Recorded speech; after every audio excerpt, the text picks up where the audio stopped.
बिहार में सावन में पलटी थी सरकार और अब खरमास में खरमंडल के आसार। 29 दिसंबर को जेडीयू अध्यक्ष पद से इस्तीफा दे सकते हैं ललन सिंह। नीतीश कुमार की जेडीयू में बम फटने के आसार। लोकसभा चुनाव से पहले बिहार की राजनीति में आ सकता है भूकंप। क्या लालू तेजस्वी के प्रेशर से परेशान होकर नीतीश कुमार फिर से बदलेंगे पाला?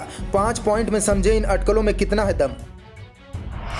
बिहार में कड़ाके की ठंड में सियासत का पारा चढ़ा हुआ है। आपको अच्छे से याद होगा बिहार में सावन में सरकार पलटी थी और इस दफा खरमास में खरमंडल के आसार नजर आ रहे हैं। बिहार की राजनीति में खूब खरमंडल मचा हुआ है। नीतीश कुमार के एनडीए में जाने की अटकलें और तेज हो गई हैं। अब अगर ऐसा होता है तो तेजस्वी यादव का क्या होगा?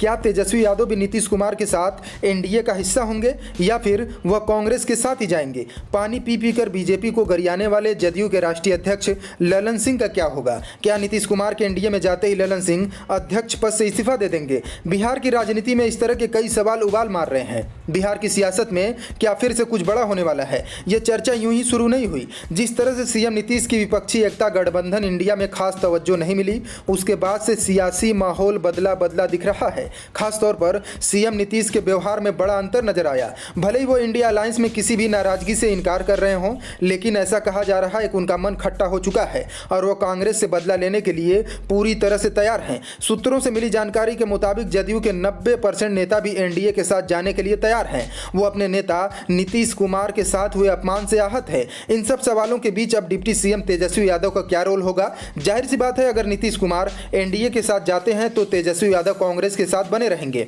क्योंकि आरजेडी को अगर जेडीयू और कांग्रेस में से किसी एक को चुनना होगा तो आरजेडी कांग्रेस को ही चुनेगी। कांग्रेस हमेशा से आरजेडी की भरोसेमंद साथी रही है। नीतीश कुमार को बिहार की राजनीति में पलटी मार नेता कहा जाता है। जहां वो फायदा देखते हैं, पाला बदल लेते हैं। अब ऐसे में एक बार फिर बिहार की राजनीति में भूचाल आ सकता है। फिर से सरकार टूटने के आसार दिखाई दे रहे हैं। अब बात करते हैं जदयू के राष्ट्रीय अध्यक्ष ललन सिंह की। अब सवाल यह है कि ललन सिंह इस्तीफा क्यों दे रहे हैं? इसका कांग्रेस और इंडिया गठबंधन से क्या कनेक्शन है? इस सवाल का जवाब बेहद आसान है। जिस तरह से नीतीश विपक्षी एकता की अगुवाई की, उसमें ललन सिंह ने अहम भूमिका निभाई थी। लेकिन आखिर में क्या हुआ? कांग्रेस ने एक तरह से सीएम नीतीश को इसके बदले में सम्मान देने की बजाय एक तरह से बेइज्जत कर दिया। बड़ी छतरी का रौब दिखाकर नीतीश को न तो संयोजक बनाया और न ही उनकी किसी बातों या प्लान को तरजीह दी गई। जब नीतीश ने एनडीए और बीजेपी का साथ छोड़ा था तो इसका ऐलान से लेकर तमाम चीजों की जिम्मेदारी ललन सिंह ने संभाली थी। उन्होंने प्रेस कॉन्फ्रेंस करके बीजेपी पर आरोपी की झड़ी लगा दी थी। उसके बाद से ही अब तक वो बीजेपी पर जबरदस्त रूप से हमलावर हैं।